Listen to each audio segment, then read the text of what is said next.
So we're back with another utility strategy podcast. And you know how the deeper you get into the city, the more complex your project gets. There just are so many factors that we need to take into account. And Jerry Aliberti is a civil construction professional with over 18 years of experience who's worked on highways, bridges all across NYC area. And he's here with us today to talk all about it. Jerry, how are you doing today? Thank you. I'm doing great. Thanks for inviting me to the podcast. I appreciate it. Thank you for being here. So give us a brief about yourself. Who's Jerry? What have you been up to?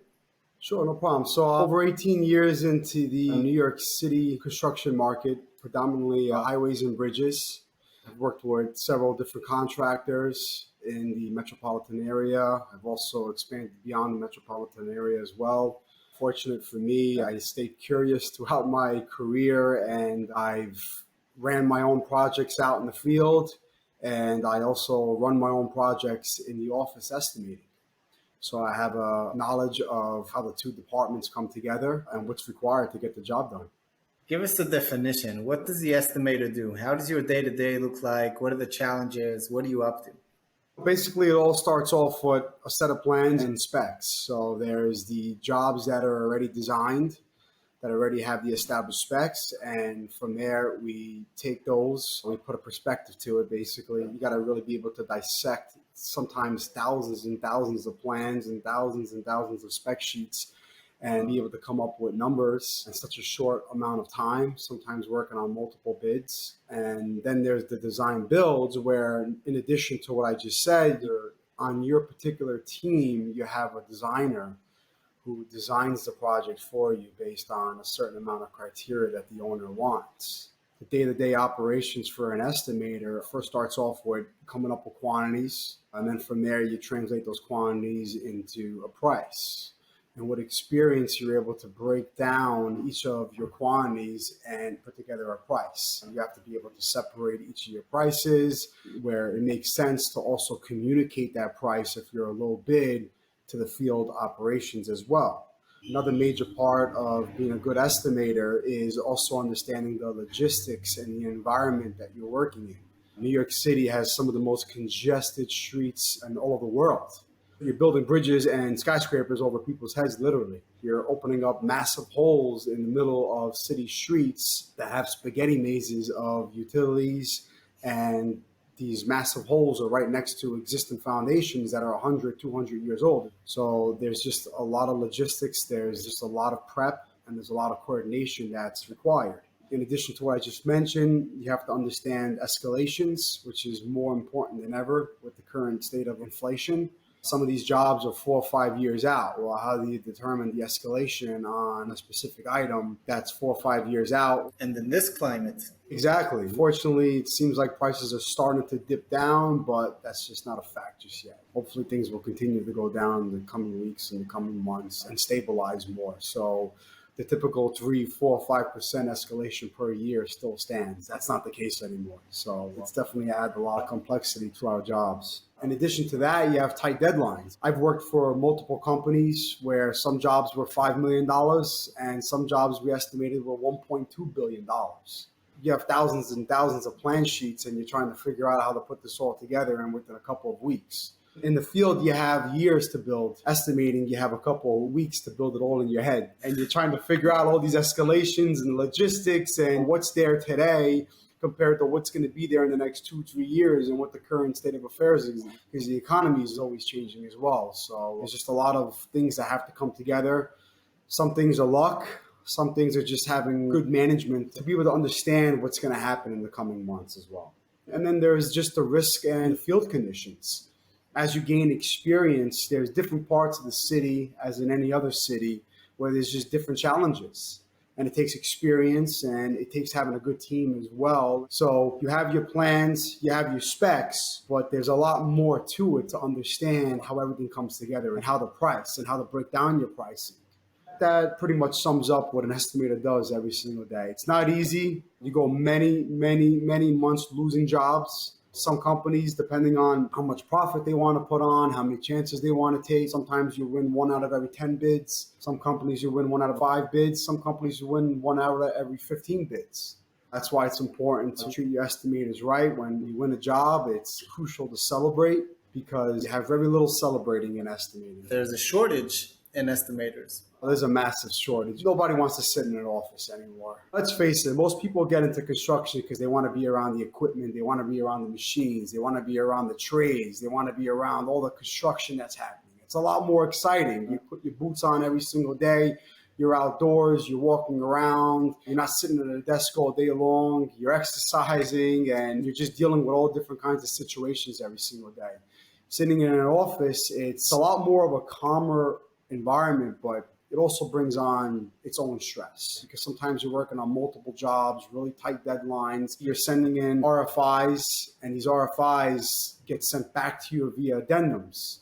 So now you have all these addendums coming in, and sometimes when you're working on large jobs that have thousands of plan sheets, sometimes these addendums are several hundred pages long. So now you have to drop back, you have to go through all these plan sheets. Some agencies tell you exactly what they're changing. Some agencies don't even tell you what they're changing. And you have to go through every single line item, and you got to make sure your takeoffs align, and then you got to go to your pricing, and you're doing all of this while dealing with your subs and putting together your numbers, and you're going through your sub scopes, which don't normally come in until the very last couple of days.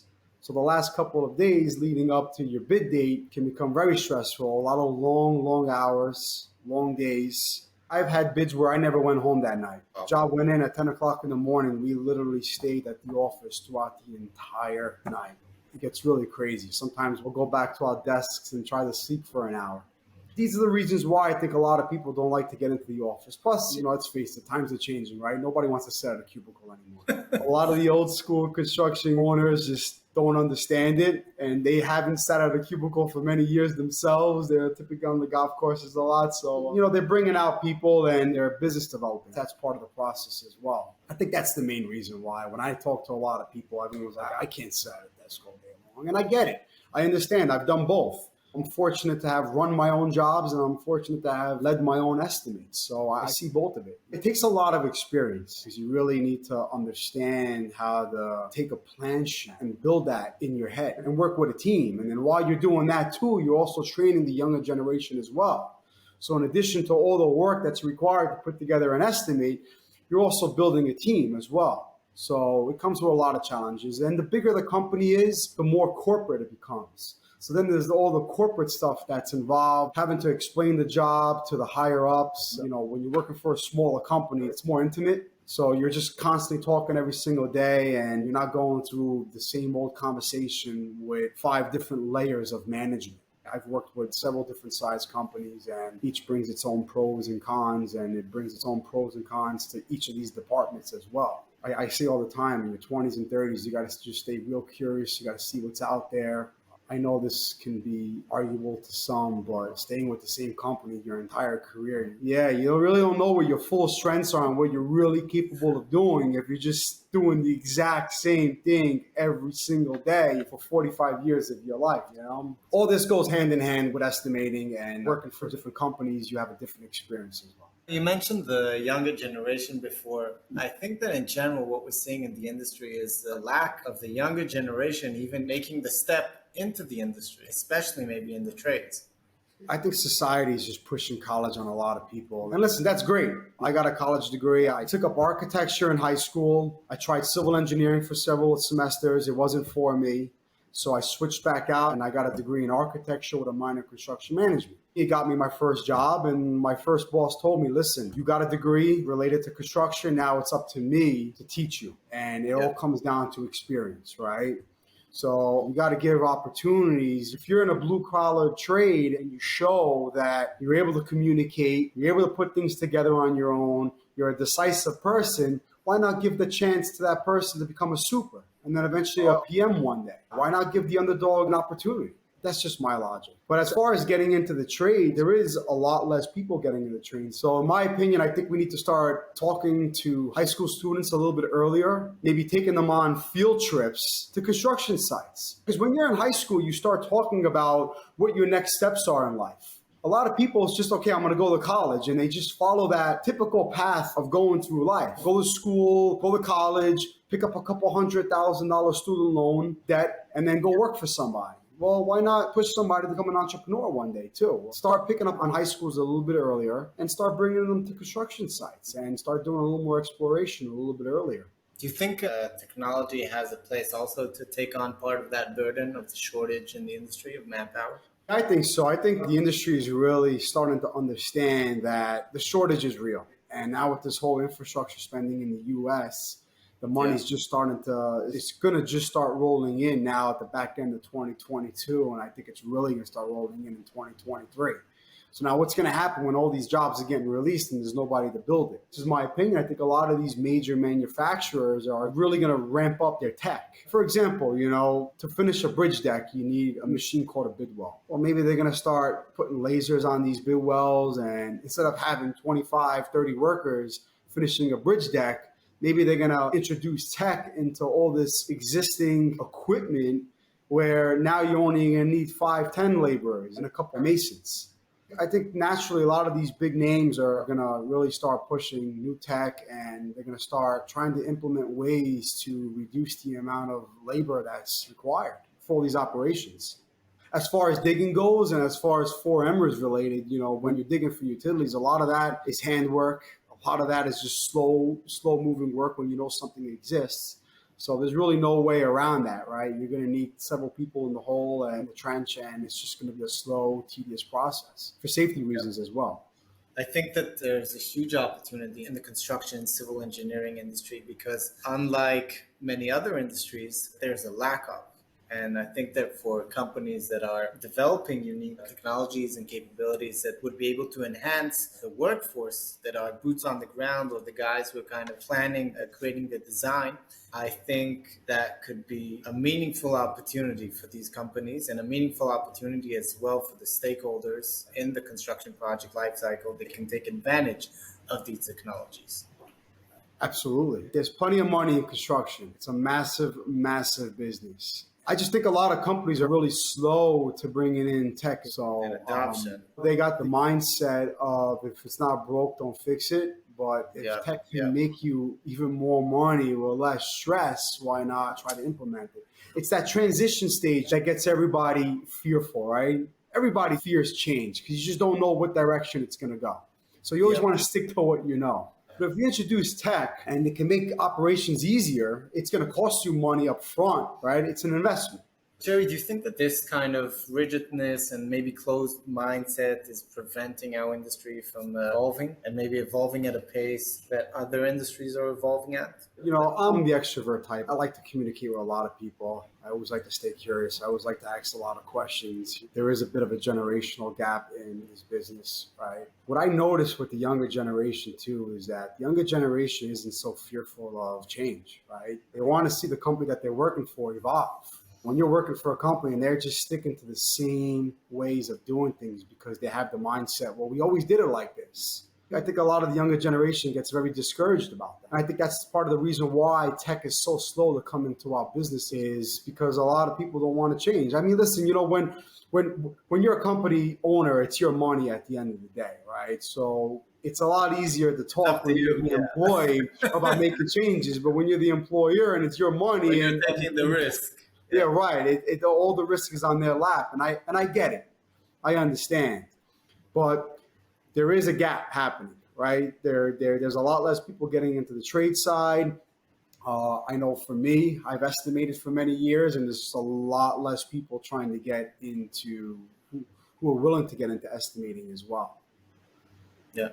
So how do we explore this and how do we make it a lot easier? And again, how much of it do you think is kind of that conservative mindset, and how much of it do you think is about avoiding liability and avoiding real risk? Like we're in the construction, right? There's a lot of risk here. Oh, there's a tremendous amount of risk, and insurance rates over here in New York have absolutely skyrocketed the past 10 years. A lot of these companies, a lot of these trades, for example, painters who are always working up in the air, all it takes is one incident and they may lose a lot of jobs because of that, because now their workman's comp and their insurance rates are going to go through the roof. So there is a lot of risk, and that's where good management, good toolbox talks, and good safety department comes into play.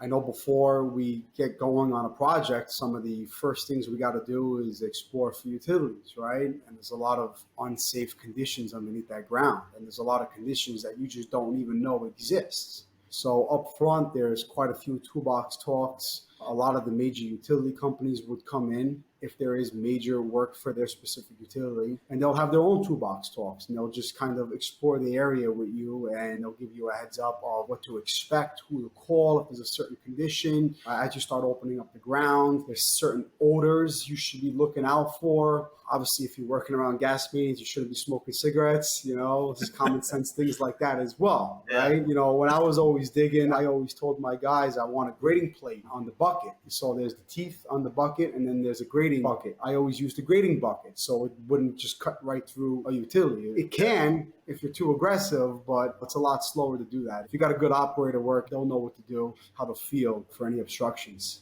Tell me a bit about what the utility risk feels like in downtown Manhattan when you're taking on a project there. Like you mentioned at the beginning of the episode, a spaghetti bowl. That's a bit what it sounds like. I mean, New York City, it's like what I said. It's a spaghetti line. It's just a maze of utilities, right? So New York City dates back a couple hundred years. A lot of grade elevations have changed. Roadways were built on top of roadways, and a lot of utilities were abandoned. Some of these records are a century old, so a lot of the as-built weren't recorded properly. So there's just a lot of abandoned utilities that you always have to treat live, right? You always have to treat live, and then you have to take the proper precautions and proper protocol to explore these utilities that are not in the plans and to figure out what's the next steps for that. There's a tremendous amount of construction happening in all major cities. So to get a hold of these utility companies sometimes can take days. It can really hold up your schedule. So a lot of people try to cut corners, which is not the right way of doing things, of course, right? So the major utilities in New York City are gas, water, electrical. There's still a lot of steam, oil, and telephone. I've never experienced this myself, but I've seen pictures where some of these cuts were 50 feet down. And I'm talking every couple of feet, there was just a dozen utilities just crossing each other. And all these utilities are supporting each other. And you're trying to implement systems to keep these utilities from sagging down. And you're trying to build whatever you need to build around these utilities. So it could become very challenging. Naturally, New York City's got a lot of skyscrapers, a lot of buildings right up against each other. The subway system is the biggest in the world. The New York City subway system has the most amount of train stations in all of the subway systems in the world. So all these subway systems require utilities and its own infrastructure, in addition to all the skyscrapers, in addition to all the house connections. So it can get very complicated. The first couple of months of every job is always the slowest because you're just exploring. You're doing a lot of test pits. I've had jobs where I did test pits and we thought we were 100% certain that, okay, we're in the clear. And next thing you know, we start excavating and boom, we hit something. And I've been on jobs where we knocked out a primary line for Con Edison and we knocked out an entire neighborhood. Luckily, nobody got hurt. We've hit plenty of secondary lines. With small little Hilti guns, we've hit gas lines, and everybody would start smelling gas, and that's when we made proper calls. And the gas line was there, and we saw the gas lines. It's just that there were other lines right alongside of it that wasn't laid out. That's another major concern too, and this is where I think the technology of 4M is really a necessity. A lot of utility lines are laid out at a certain location, and when you start excavating, those utility lines that are marked out 6 feet north are actually 6 feet west. It's completely off. And this comes with experience as well. And it also comes with a good operator as well, because the operator is going to know exactly how to feel. They're going to know their machine. Having the right people in that trench as well is always a necessity. So they're able to hear certain noises. They're able to understand exactly what they're hitting. Maybe it's just a simple rock. So that's where experience comes in. Where does the challenge of utilities meet your day-to-day? Are you able to accurately estimate the risk of utilities? How does that work as an estimator or even as a project manager? It's very hard to tell which utilities are going to be in your project on your site. So how do you even take that risk into account? How do you calculate that? When a job is either a design build or already designed project, I bid a lot of public work. Right. So the owner is going to give you as-builts, and based off those as-builts, you're going to construct whatever you need to construct that's in the plans and that's called for. Now, as far as estimating that, some agencies give you contingency items where you provide a unit price. So if you hit a certain line, we're going to pay you X amount of dollars per linear foot to fix this problem. Some agencies don't even give you that. So that's where a good estimating team says, okay, in this area, we know we're going to be hitting a lot of lines that are not in these plans. So you either add a contingency or it's change orders. So you never want to outsmart your competition where you're putting in more money. Estimators rely a lot on project managers to be able to understand what a change order is. So you need to get paid extra for certain things that are not in the plans. So some agencies are going to give you a whole list of items that they want you to provide a unit price for. So they don't have to go the change order route and they can keep the project moving and they'll just pay you that unit price. Now, depending on the experience of the estimating team, if you know you're going to hit a certain amount of items, from there you're going to bid up those items because you want to make more money, obviously, in construction, right? So if you know that a specific item is not likely to be hit, from there you're going to price it down because you want to get the job as well. Now, if you're working for an agency that doesn't have those items, from there you rely heavily on the field to understand what a change order is. For me, when I was running my jobs, I would look around and I would look at the manholes. I would see what's around there. I would try to make heads or tails of what's existing by looking at it above the surface versus what plans they gave us to bid the job. And I would try to call those utility companies ahead of time and say, hey, listen, we're going to start doing X, Y, Z in the next couple of weeks. Trying to give you a heads up that I see your manholes in the area, but I don't see too much information on the plans that has anything to do with your work. So I want to give you a heads up that we may encounter your work. And then from there, some utility companies would send somebody out there and I would meet them out in the field. And some are just so busy where, hey, listen, if you hit something or you encounter any of our utilities, just give us a ring. It's unbelievable that the system still works like that. There's a lot of criticism on the utility owners. Why don't they send out guys for every time they get a call? For every project that's going to happen, they just can't. But on the other hand, we're going to have all these utility strikes because they're not sending guys out and they're not sending information. And even they haven't found the right way or don't have the capacity to take on all these, let's call it support requests. It's disturbing because they have a responsibility. Right, if there's a utility owner of a gas line and they know that there's going to be construction around that gas line, that's something that you want to be aware of and you want to coordinate and this work to be done around that. And if that doesn't happen, it feels borderline negligent and I'm not quite sure who's responsible. And it's also for safety reasons as well, right? I had a bridge project once where there was a very high transmission line, a gas transmission line. All the plans called out was just to maintain this existing transmission line. There was no special kind of demo procedure that we had to follow. So we bid the spec and then we get out there and they're like, no, this is so high powered, so high capacity where we're going to have a full-time inspector with you guys. They gave us a 30-minute toolbox talk before we started. Basically, they started the toolbox talk by saying, listen, if you guys hit that, two things are going to happen. One, you don't need to worry about demoing the bridge no more because it's going to be demoed already. And two, we're not going to have any bodies to give to any of your families. So that really got everybody scared, right? And then from there, it turned into a very, very large change order. So basically, we did not follow the existing spec. They kind of took a step back and they said, okay, this is Con Ed and they're going to pay you extra to do all this special kind of work. So we had to use much smaller guns and hammers, and we had to go really, really slow around this particular transmission line. ×2 spans. So we went an additional 15 feet beyond. They hired a vibration monitoring company and they hooked up to the transmission sleeve to make sure that there wasn't a certain amount of vibration going into the sleeve. And then we actually had an opportunity where behind the abutment wall, we were actually able to hook up a vibration monitor to the actual main itself going into the sleeve. That was exciting. You know, that really had a major impact on the schedule as well. And that was a situation where it was up in the air. You know, we knew it was there. There was one single note in the plan, but it turned out to be this massive change order.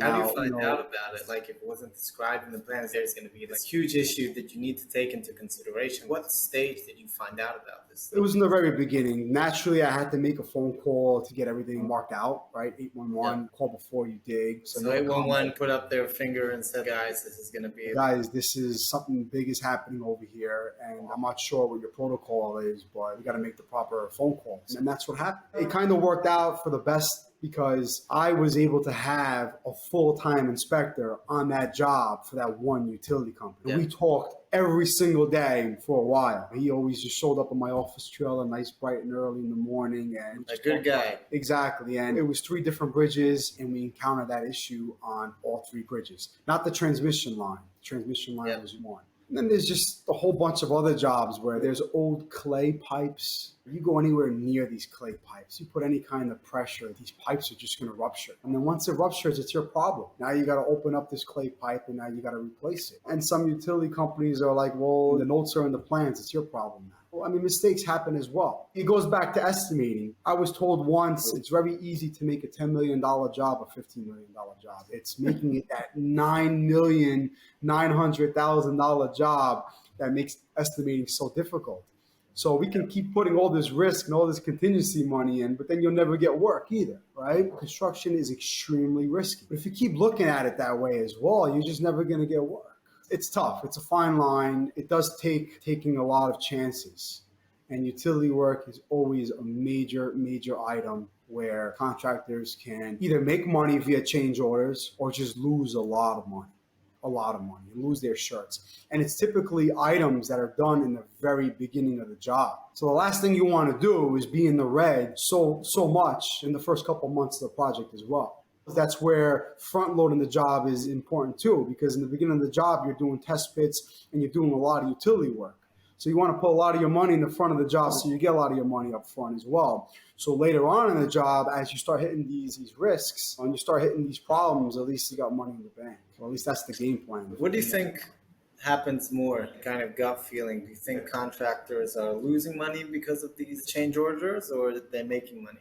That's tough to say. A lot of it also has to do with your management team as well. I had a job once where we had a 48-inch pipe, and we spent 3 days locating this 48-inch pipe. We were digging and digging. It's deep. It was a really deep pipe, and it was on a slope. This was in the outskirts of the New York City metropolitan area. We found the pipe. We had the surveyor come. The surveyor, he locates the pipe for us. He puts in his GPS. We backfill it, and now we needed to drill soldier piles for a lagging wall.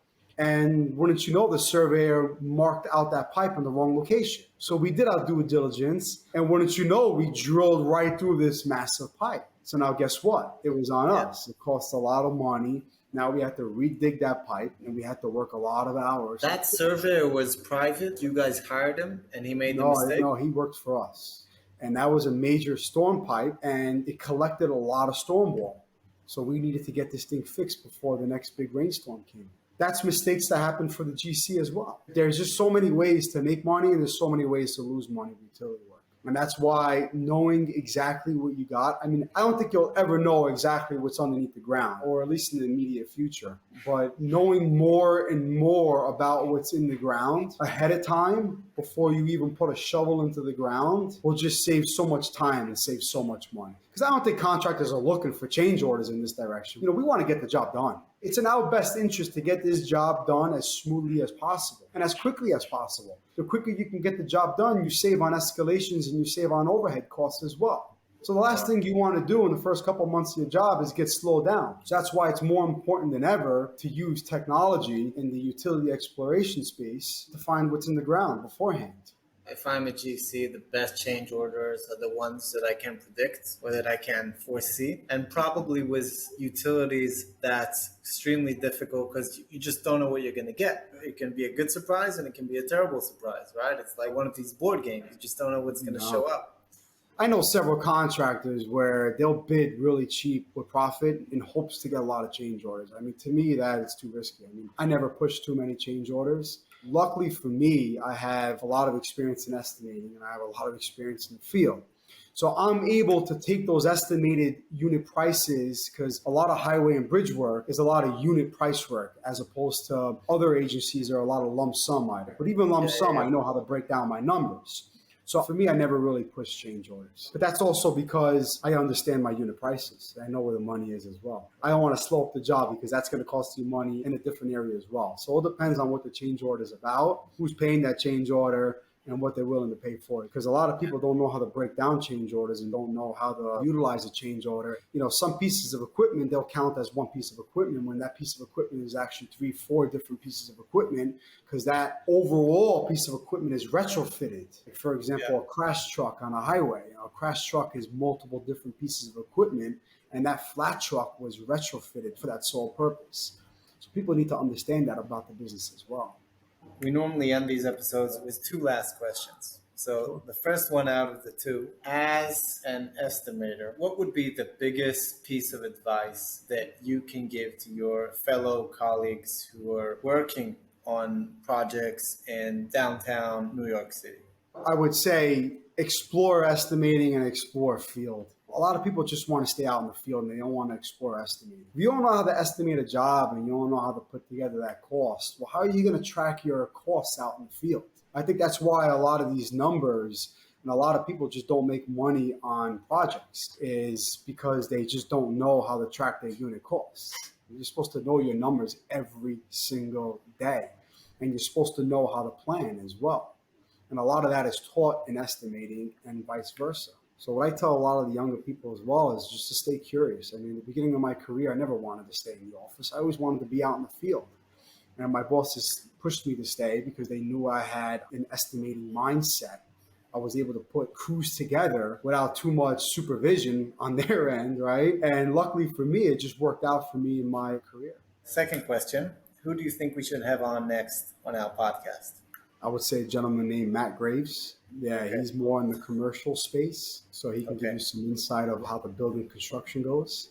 So we'll have to follow up after the episode and talk about that. So shout out to Matt Graves. Jerry, thank you so much for being on our episode today. Lots of amazing insights on what the estimating work looks like in downtown Manhattan, the epicenter of the urban life, and talking about how to operate around that spaghetti bowl. It's a pleasure having you. Thank you. Likewise, and thanks for having me on. I appreciate it.